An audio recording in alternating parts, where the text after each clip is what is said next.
নমস্কাৰ বন্ধু বান্ধৱীসকল, অসমীয়া বোৱাৰী পাকঘৰলৈ মই পল্লৱী আপোনালোকক পুনৰবাৰ স্বাগতম জনাইছোঁ। আজি মই বনাব লৈছোঁ ৰঙালাওৰ লগত মাছৰ ভাজি। এটা ৰঙালাও মই দুফাল কৰি কাটি ল'লোঁ। মই ৰঙালাও বাকলি নুগুচোৱাকৈ বনাম। অকণমান ৰঙালাওটো পকা এচাইডে, সেইকাৰণে পকা ছাইডটো মই বাকলিখিনি গুচাই ল'ম আৰু বাকীখিনি মই কেঁচা কাৰণে বাকলিৰ সৈতে বনাম। এনেকৈ কেঁচা ৰঙালাও বাকলিৰ সৈতে বনাই খাই বহুত ভাল লাগে। এয়া মই ৰঙালাওখিনি টুকুৰা টুকুৰ কৰি কাটি ল'লোঁ। এয়া বাকলি গুচোৱা আৰু এয়া বাকলি নাই গুচোৱা কেঁচাখিনি মই এনেকৈ দিছোঁ। এতিয়া মই তাৰ কাৰণে ভাজিখনৰ কাৰণে আৰু কাটি লৈছিলোঁ। এটা ডাঙৰ চাইজৰ আলু টুকুৰা কৰি কাটি লৈছিলোঁ, এটা পিঁয়াজ টুকুৰা কৰি কাটি লৈছিলোঁ আৰু এটা সৰু পিঁয়াজ মিহিকৈ কাটি লৈছিলোঁ।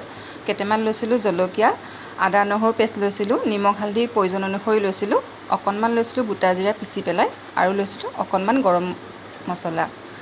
এয়া মই মাছখিনি ধুই ৰাখিছোঁ এনেদৰে। মাছত মই নিমখ হালধি সানি ল'ম।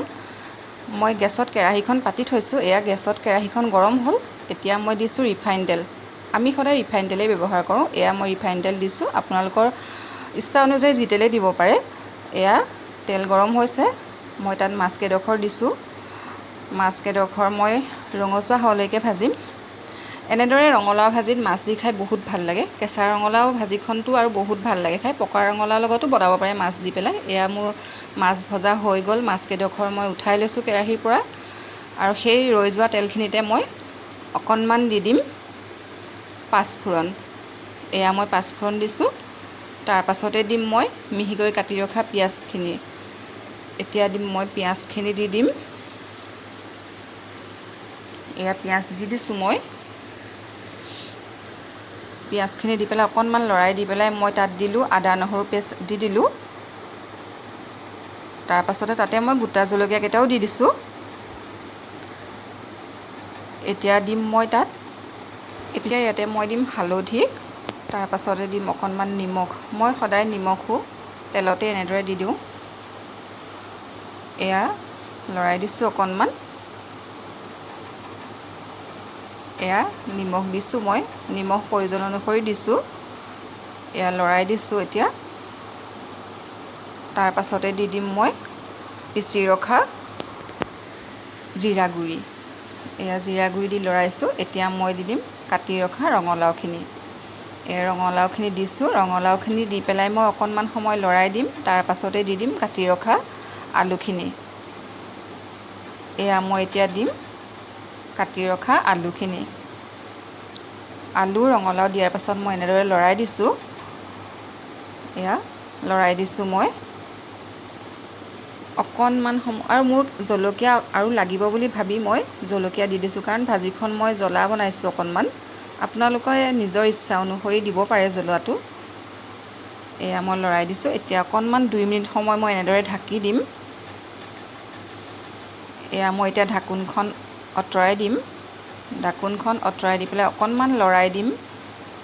লৰাই দি পেলাই মই টুকুৰাকৈ কাটি ৰখা পিঁয়াজকেইডোখৰ তাতে দি দিম।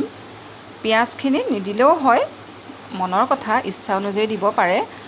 মিঠা নহ'লে ৰঙালাওটো এনেকৈ পিঁয়াজ দি দিলে অকণ মিঠা হয়, সেইকাৰণে মই এনেকৈ দিওঁ। কিন্তু আমাৰ ৰঙালাওটো বহুত মিঠা আছে।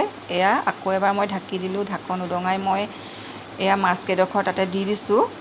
মাছকেইডোখৰ দি পেলাই লৰাই আছোঁ অকণমান সময়। লৰাই পেলাই মই আকৌ 3-4 মিনিটমান সময় কাৰণে ঢাকনখন লগাই দিম। ভাজিখন ঢাকি ঢাকি এনেদৰে বনাই থাকিলে বৰ ধুনীয়াকৈ সিজি আহে। এয়া ঢাকনখন লগাই দিছোঁ মই। অকণমান সময় ঢাকনখন লগাই দি পেলাই মই ঢাকনখন আকৌ উঠাই দিম। তাৰ পাছতে মই ভাজিখিনি অকণমান লৰাই দিম। দিয়াৰ পাছত অকণমান পানী দিম। মই যিহেতুকে ভাজিহে বনাইছোঁ, সেইকাৰণে পানী বেছি নিদিওঁ মই। অকণমান পানী দিছোঁ। পানী দি পেলাই এনেদৰে লৰাই দিছোঁ। আকৌ 2-3 মিনিট সময় মই ঢাকনখন লগাই দিম। এয়া ঢাকনখন লগাই দিছোঁ। এয়া ঢাকন উদঙাই 3 মিনিটৰ পাছত চাইছোঁ, মোৰ ৰঙালাও সিজি গ'ল, আলু সিজি গ'ল। মোৰ ৰঙালাও মাছৰ ভাজিখন তৈয়াৰ হৈ গ'ল। আপোনালোকে এনেদৰে বনাই খাই চাবচোন, বহুত ভাল লাগে। এয়া মই এতিয়া দি দিছোঁ অকণমান গৰম মছলা। এইবাৰ ঘৰত বহুত ৰঙালাও লাগিছে। মাজে মাজে এনেকৈ কেঁচা ৰঙালাও আনি আনি ভাজি বনাই খাই আছোঁ। কেঁচা ৰঙালাও ভাজিখন খাই বহুত ভাল পাওঁ। যদি বাকলিৰে সৈতে বনাই আৰু বেছি ভাল লাগে। আপোনালোকেও খাই চাবচোন যদি খোৱা নাই। এয়া মোৰ ভাজি হৈ গ'ল, কাঁহী এখনত মই উঠাই আনিলোঁ। এয়া ওপৰতে ওলাই গৈছে গোটাকৈ দিয়া পিঁয়াজৰ টুকুৰাবোৰ। বহুত ভাল লাগে এনেকৈ পিঁয়াজখিনি খাই। এয়া মোৰ ভাজি হৈ গ'ল। আপোনালোকে বনাই খাই চাবচোন কেনেকুৱা লাগে মোক জনাব। যদি মোৰ ভিডিঅ'টো চাই ভাল পাইছে লাইক কমেণ্ট কৰিব, ছাবস্ক্ৰাইব কৰিবলৈ নাপাহৰিব।